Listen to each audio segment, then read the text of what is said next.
You open your eyes for the first time and congratulations. You're not born, you're forged.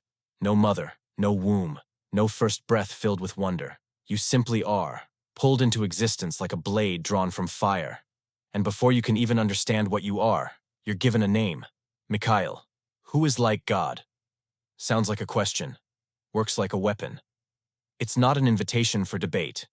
It's a challenge. A dare aimed at anything arrogant enough to believe it could rival the source of all creation. And you are that dare. Walking, burning, silent. Welcome to existence. You don't get a childhood. You don't get to learn, to stumble, to grow. You arrive fully formed, fully aware, and fully committed to a purpose you didn't choose. Lucky you. In Daniel, you show up as one of the chief princes. Another angel gets blocked by the Prince of Persia. Some cosmic resistance he can't break through. So heaven sends you. Not to negotiate. Not to wait. To break. That's your introduction to Scripture. A battering ram wrapped in light. In Judaism, you become Israel's protector. Their advocate in the divine court. In Christianity, the dragon slayer. In Islam, the angel of provision and mercy. Your role shifts across traditions like light through a prism. But your presence never softens. You arrive when the warnings have already been ignored.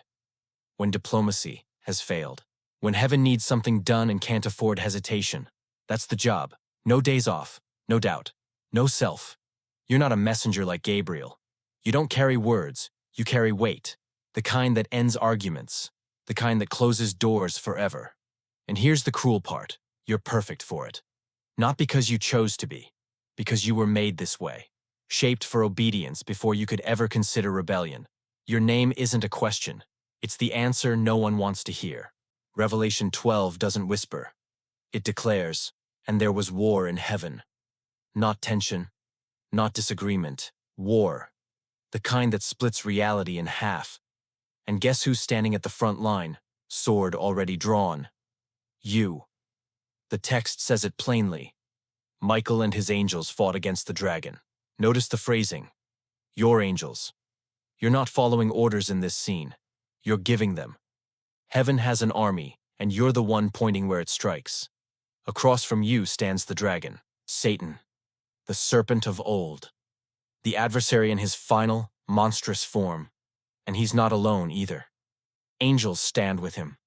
Beings who once burned with the same light as you, who once stood in the same presence, and chose fracture. They chose the question. You chose the answer. God doesn't speak in this passage, doesn't issue a command, doesn't step forward to handle his own rebellion. He doesn't need to. You're already moving, already swinging, already doing what you were forged to do before the foundations of the world. The result? Not even close. And prevailed not. Neither was their place found any more in heaven. Their place. Their standing. Their right to exist in the highest realm. Gone. Sealed. Erased like a name scratched from the book of life. You didn't just win. You removed them. Cast the dragon down. Threw him and his angels out of heaven like garbage from a temple. Commentators later asked why God didn't intervene directly.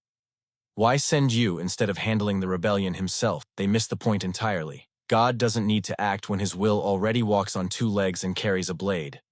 You are divine intention with a spine. Heaven didn't need comfort in that moment. It needed to be cleansed. And you are very, very good at cleaning. The war ended. The dragon fell. And you? You stood in the silence that followed, sword still raised. Because you know something they don't. Wars end, battles don't. The book of Jude is short. 1 chapter. 25 verses. It reads like a warning scribbled in the margins of the apocalypse. Corruption, judgment, fallen angels, doom. And then, almost casually, it drops one of the most unsettling lines in all of Scripture. But Michael the archangel, when he disputed with the devil and argued about the body of Moses, did not dare pronounce against him a railing judgment, but said, "The Lord rebuke you." That's it. That's the whole account. Two of the most powerful beings in existence clashing over a corpse. You, Satan, and the body of a dead prophet. The Old Testament tells us Moses died in Moab. God himself buried him. And here's the strange part. No one knows where. Deuteronomy says it plainly. No man knows the place of his burial to this day. Why would God personally bury a prophet? Why hide the body? Jude answers that. Someone came to claim it. To defile what was sacred even in death. To twist the legacy, desecrate the resting place, undo something God himself had sealed. And you stopped him. Not with fire, not with thunder, not with the full weight of your authority. You said 5 words. The Lord rebuke you. That's it. You didn't pronounce judgment yourself. Some thresholds are too sacred even for an archangel to cross alone. But you were the one sent. Heaven trusted you to guard what matters, even when it's already dead. This is who you are. Not just a warrior, a gatekeeper, a guardian of things that should never be touched. Satan wanted the body, maybe to parade it, maybe to corrupt it, maybe just to prove he could take something God had hidden. He couldn't, because you were already there, standing over a grave no one can find, guarding a corpse no one can touch. Even in death, the enemy comes to cross that final line. And you are the line. The war ends, the dragon falls, heaven is cleansed. And you don't rest, you don't celebrate, you transition from battlefield commander to something colder, something quieter, the weigher. Your sword may lower after battle, but it's never removed. In your left hand now rests a scale. In your right, the blade stays ready.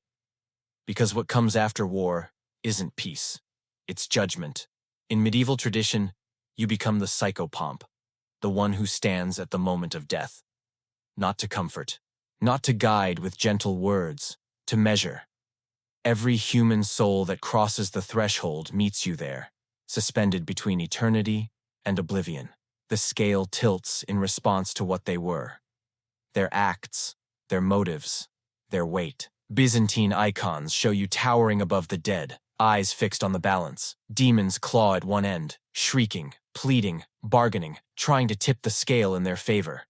They throw accusations like stones. They drag up every sin, every secret, every whispered betrayal. And you? You hold steady. Truth can't be bargained with, only revealed.